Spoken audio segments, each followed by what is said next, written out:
So now let's see how we can work around with Sharpen and Blend with the original effect inside of Adobe Premiere Elements. So for that, first of all, I need to go around and bring in an effect. So I'm just going to go around and bring in these Pebbles videos right here, just like this. Let me just go around, keep it in video layer 1. Once I do that, I'm going to go around under effects right here, and you can see that Sharpen is an effect right here. If I were to go around and click and drag this out and apply, then you can see that this doesn't really make any changes. But what I can do is I can go around and sharpen it out right here, and you can see that it sharpens out the footage over here just like this. So you get more details out of it right here. But be careful not to overdo it, as it just becomes more noisy. So if you have some blurred videos and you want to make it seem much more sharpened, then you can utilize this effect.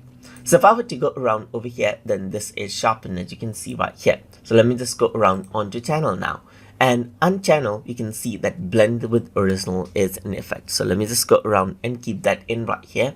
And right now, you can see that blend with original is in effect right here. So that the blend mode is darken and multiply, as you can see right here. So what you can do is it works as if the same clip is being multiplied together. You can go around and color burn it out right here. That means the same effect right here is color burning it. You can go around and change around the blend with original right here to make it much more darker, so that the dark spots are much more darker.